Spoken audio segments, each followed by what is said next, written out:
Salut les potos. Alors aujourd'hui ce sera un diagnostic d'un groupe électrogène. Alors pourquoi on a acheté un groupe électrogène? Parce qu'on a une meuleuse, malheureusement en prise, et l'endroit où on est, il n'y a pas de prise. Du coup on a été obligé de prendre un générateur 800 watts qu'on a trouvé où? Marketplace. C'est le générateur de Monsieur Benoît, merci à lui. Malheureusement, ce qu'il nous avait dit lors de sa rencontre, c'est que il démarrait pas. Dès qu'il l'a acheté, il l'avait pas utilisé. Parce que voilà quoi. Ouais, on n'en avait pas besoin. Pourquoi il fonctionne pas? En fait, quand on le démarre, quand on tire sur la start, il tourne et puis il s'essouffle. Déjà quand on marque son diagnostic, c'est que le moteur tourne, la bougie fonctionne. Elle est là la bougie, elle est derrière. Le générateur fonctionne, ça veut dire qu'on peut faire fonctionner des appareils à haute tension. Peut-être que la durite sur le côté là, on suppose, hein, juste ici on pense que là, la partie ici, et là il y a une petite durite en caoutchouc qui va jusqu'au carbu en dessous. On le voit pas très bien, mais là là-dedans c'est le carburateur.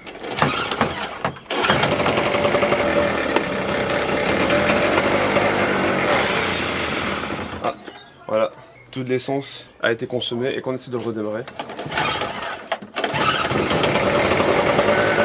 Il y a encore de l'essence, mais voilà, il s'essouffle.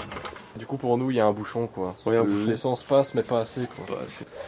Le propriétaire il avait laissé l'essence dedans et apparemment c'est déconseillé de faire ça, dès qu'on finit d'utiliser un groupe, il faut le vider dans un réservoir et il faut l'assécher en fait. Pour ça, il n'y a pas de crasse.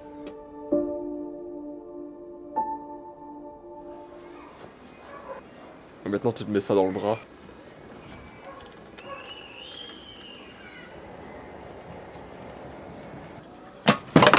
Ouf, je le savais.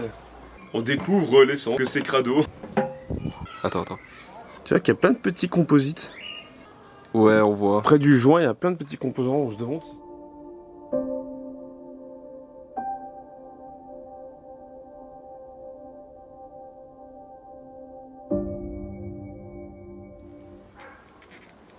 Chaque avion pour tirer la pile du haut. Ouais, donc là c'est la petite durite. Est-ce que c'est un bouchon dans la durite ou est-ce que c'est un bouchon carrément là?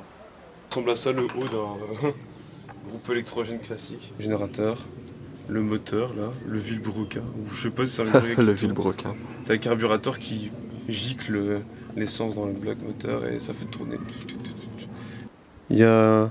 Ça déborde un peu d'essence qui déborde.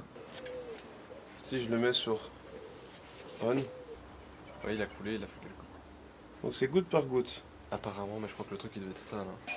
Ouais, on va faire notre compresseur à air, ce sera ça. On va voir si ça fonctionne. Ça sort hein, quand même. Est-ce que tu souffles dans l'autre sens? Ouf. C'est tout ça qui est sorti? Ça c'est quand j'ai soufflé dans l'autre sens. Oh putain. Toutes les crasses. Bouge pas. Oh shit. On dirait que j'ai la force que la guêpe flotte. Ah ouais, c'est encore un peu crade. Il y a encore un petit peu de crasse à l'intérieur. Même chose là-dedans, c'est un peu crade. Eh, ça passe. Du butane. Apparemment, du nettoyant en frein, ça passe. Ouais, ça saute. L'essence rentre là-dedans. Genre, il rentre dans le petit trou. Il remplit le petit carter. Donc, tu vois, c'est comme si c'était un petit réservoir qui montait. Et genre, pouf, ça part. Ça part dans la durite. Et jusqu'au carbu.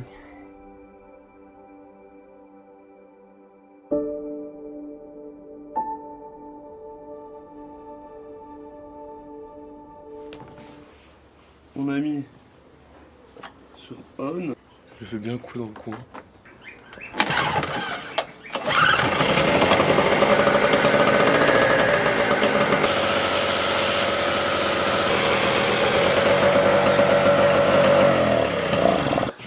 C'était Astim pour une réparation magnifique d'un groupe électrogène. Plus générateur 800 watts, modèle PAO 470, contrôle européen GF, une goutte par 50 de pompe à essence Euro 95, PAO modèle 470, AC protecteur, recette...